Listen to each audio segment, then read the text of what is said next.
사실 사람이 말이죠, 생긴 거 가지고 뭐라고 하면 안 돼요. 사실 제가 좀 어리버리하게 생겨가지고 손해를 많이 봤거든요. 여러분은 절대로 생긴 거 가지고 사람을 판단하시면 안 됩니다. 하지만 얘한테는 제가 한마디 해야겠네요. 너 왜 그따위로 생겼어? 삐딱하게 생겼어.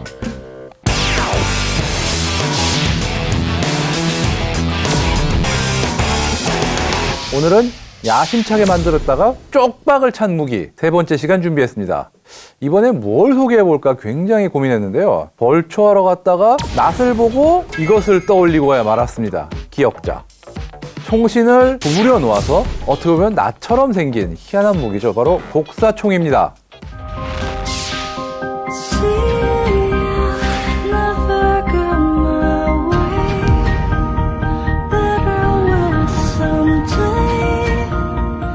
이 희한한 모양새의 곡사총 어떻게 탄생하게 되었을까요? 의외로 간단합니다. 모든 총기 설계자들은 어떻게 하면 내 위치는 적에게도 드러나지 않고 적을 맞출 수 있나, 그걸 고민해 왔습니다. 참호전이라 불리는 1차 세계대전에서도 똑같은 고민이 있었고요. 그래서 아주 1차원적인 방법이 등장합니다. 총만 참호 위 거치대에 싹 올리고 잔망경이나 거울 등으로 조준을 합니다. 방학에서 직접 손으로 총을 잡고 당기는 게 아니라 끈 같은 걸 연결해서 당기는 거죠. 이렇게. 이러면은 내가 머리를 안 내밀고도 적을 쏠 수 있습니다. 이게 바로 트렌치 라이플, 즉 참호용 소총이라고 불린 잠사총인데요. 이 원리만 따지면 그럴듯하지만 한계가 있었습니다. 안전하긴 하지만 조준도 불편하고 당연히 부정확하고 재장전 시간도 오래 걸리고, 그렇기 때문에 대부분은 역사의 뒤편으로 사라집니다. 하지만 숨어서 제대로 쏠 수 있는 방법만 찾는다면 어째 대박이 나요. 1차 세계대전 이후 한 20년 정도가 지나서 독일에서 이 방법을 찾게 됩니다. 어떻게 하냐? 아예 총열을 휜다. 곡사식으로 만든다면, 그러면은 나는 이렇게 있고 숨어 있는데 총구만 이렇게 장애물 뒤에 나와가지고 쏠 수 있지 않겠냐? 이런 아이디어를 만든 곳이 바로 20mm 기관포를 만들던 라인메탈사의 공장이었습니다. 기관포 성능 테스트는 해야 되는데 방호벽을 설치하려니 부담이 됐나 보죠? 그래서 공장 바닥에 모래를 두껍게 쌓은 다음 기관포의 포구에 일종의 곡사 포신을 끼워서 포탄이 모래로 박히게 해서 테스트를 한 겁니다. 그래서 여기서 번뜩인 아이디어가 나옵니다. 기관포도 휘어서 나가게 할 수 있는데 더 약한 소총이라면 더 쉽지 않을까? 그러면 아예 숨어서 쏘는 것도 가능하겠네? 유레카! 그래서 1941년부터 독일 육군과 함께 실험에 들어갑니다. 그런데 생각했던 것보다 쉽진 않았어요. 처음에 적용했던 총이 볼텍스식의 KAR-98K. 운동 에너지는 강하고 탄은 길다 보니까 휘어있는 총열을 통과하고 나면은 명중률이 상당히 떨어졌습니다. 게다가 굉장히 탄속이 빠르고 압력이 강한 탄을 꺾어서 쏘게 나가게 하다 보니까 총열에 무리가 가게 됩니다. 한마디로 탄 자체가 문제였던 거죠. 그렇다고 이것 때문에 완전히 새로운 탄약을 개발하냐? 이것도 좀 그렇고요. 참 돈이 없죠. 그러면 명중률이 떨어지는 거라도 보완해 볼까 그래가지고 기관총에 대입해 보기로 합니다. 수십 발 쏘면 몇 발을 맞겠지, 이런 식으로. 이제 당시 독일군 제식 기관총이던 MG34에 곡사 총열을 달았는데 작동 불량. 이게 어쩔 수가 없는 게 발사 속도도 한 거의 1분에 900발이 나가요. 1초에 한 15발 나가는 거죠. 게다가 MG34는 총열이 왕복하는 방식으로 작동을 하기 때문에 총열이 휘거나 뭐 늘어나고 이러면은 작동을 제대로 하기가 쉽지 않았을 거예요. 어쨌든 원인을 100% 풀지 못하고 테스트가 중단됩니다. 그렇게 해서 곡사총의 꿈은 이루어지지 못하고 끝나나 했지만 갑자기 1943년 새로운 총의 등장으로 활기를 띠기 시작합니다. 바로 MP43, 나중에 MP44나 STG44로 불리게 되는 세계 최초의 돌격소총입니다. 이 총은 우선 발사 속도가 MG34의 절반에 가까운 450에서 500발에 불과한 데다 총열을 휘든 어쨌든 작동에 상관이 없는 가스압 작동식이에요. 게다가 사용하는 탄약도 곡사 총열을 쓰기에 훨씬 더 어울리는 그런 탄이었습니다.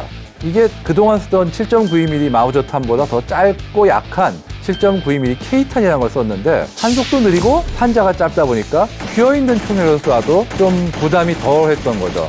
더구나 완전 자동 사격이 되는 데다가 반동도 낮아요. 그러니까 이제 명중률 문제가 해결된 거죠. 조준 문제 또한 프리즘을 이용한 특수한 조준경을 사용해서 장애물 너머에서도 저 건너편을 볼 수 있는 이런 방식을 완성해서 문제를 해결했습니다. 이 총의 개발에 가장 크게 환호한 것이 어디냐? 바로 기갑부대였습니다. 전차 안에서 적 보병이 주변에 막 몰려 있는데 바깥쪽을 쏠 수 있는 방법이 생각보다 많지가 않아요. 원래는 피스톨 포트라고 해서 전차 몇몇 곳에 구멍을 뚫고 거기다가 권총이나 기관단총 총구를 딱 넣고 이렇게 쐈는데 전차 방어력이 저하되기 때문에 피스톨 포트들도 전쟁 말기에는 대부분 막혀버립니다. 따라서 총구만 전차 천정으로 쫙 내밀고 아래를 쏠 수 있는 이런 무기가 없을까라고 했는데 특히나 동부전선에서 소련군 보병이 어마어마하게 밀려오는 속된 말로 개떼돌격을 겪어본 장갑차랑 승무원들이 특히 환호합니다. 그래서 이 신박한 무기는 바로 제작에 들어갑니다. 이 곡사총열은 30도가 꺾인 J형, 40도 꺾인 V형, 그리고 아예 완전히 90도가 꺾여 있는 P형 이렇게 세 가지가 생산됩니다. 그러나 등장하기만 하면 전장의 판도를 확 바꿀 것 같았던 곡사총 의외로 별 도움이 못 됐습니다. 일단 너무 늦게 나왔어요. 원래 예정은 한 달에 이걸 2만 개를 생산해가지고 일선에 지급할 계획이었습니다. 이게 총을 만드는 게 아니라 총열만 만들어서 이미 배치된 총에 붙이는 거니까 큰 문제 없다고 생각했죠. 정작 그 주문이 정식으로 업체에 들어간 게 1944년 가을. 이때쯤 되면은 연료, 탄약 뭐 이런 원초적인 보급물자 생산 자체가 제대로 안 되던 시기였습니다. 결국은 생산된 양이 겨우 500정 정도. 실전 투입도 됐다고 하는데 기록이 거의 없어요. 그리고 설령 대량 생산해서 보급했다 해도 실전에서 얼마나 활약했을지는 불투명합니다. 총열의 수명이 짧고 또 J형 총열에 사용된 프리즘 조준경이 상당히 무겁고 불편하기 때문에 사격 자세 잡기도 어려웠습니다. 정말 이런 상황이라 큰 의미가 없었습니다.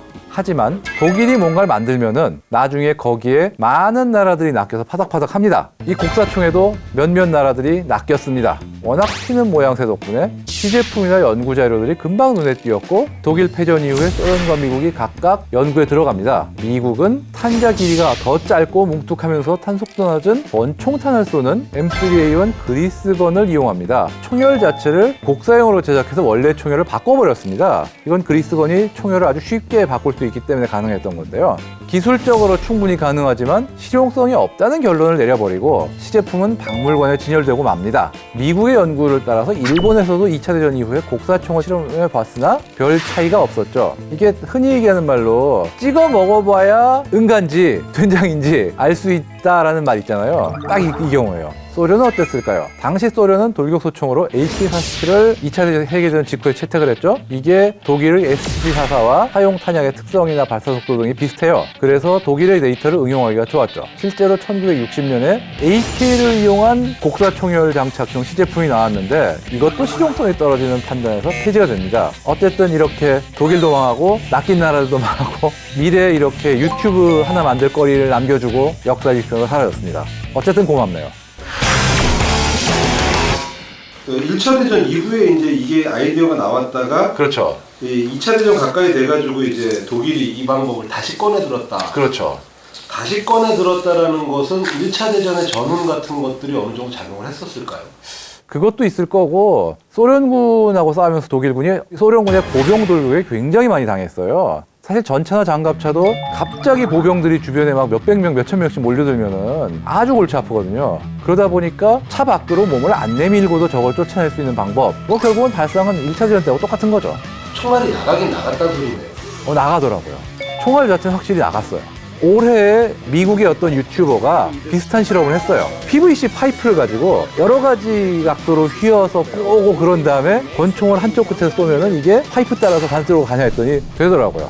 그런데 이 아이디어가 완전히 죽어서 멸종했냐? 그건 또 아니에요. 얼추 10여 년 전에 이스라엘의 한 업체에서 코너샷이라는 걸 만들었습니다. 총 자체를 살짝 꺾어서 쏘게. 그러니까 개머리판은 직선을 유지하겠다 하지만 앞에 총을 달고 그 총이 개머리판과 다른 각도를 향하게 이렇게 만든 거예요. 조준은 요즘은 카메라가 작게 나오니까 총 밑에 카메라를 달고 모니터로 보면서 조준을 하는 거죠. 대테러화기로 지금도 생산을 하고 있습니다. 판매를 하고 있고 물론 이게 한계는 있어요. 실용적으로 쓸 수 있는 게 끝에 달 수 있는 정도 크기의 권총으로 제한이 되니까 수십 미터 범위의 시가전, 뭐 대테러전, 실내전 이런 데서 쓸 수 있는 정도? 한계는 있지만 그래도 어지간한 대테러 부대들은 최소한 하나씩은 시험 삼아서라도 구입을 했습니다. 국내 업체에서도 유사품을 개발해서 일부 대테러 부대가 시범 운용 중이고요. 그러면 오늘의 교훈은 뭘까요? 아이디어가 처음에는 아무리 좀 실패하고 잘 안 됐다 쳐도 결국은 여건이나 기술이 발달하면은 의외로 다른 방향으로 현실화가 될 수가 있어요. 앞서 언급한 코너샷도 있고 또 요즘 전차들에 많이 달리는 원격 조종 무인 총탑. 이거는 총을 머리 위에 올려놓고 원격 조종으로 쏘는 거니까 총알이 휘어나가지 않을지언정 발상은 똑같은 거죠. 그렇기 때문에 아이디어가 한번 망했다고 그냥 이건 안 되라고 버리진 말고 최소한 기억은 하고 연구는 하는 그런 어떤 인내심은 필요할 것 같습니다.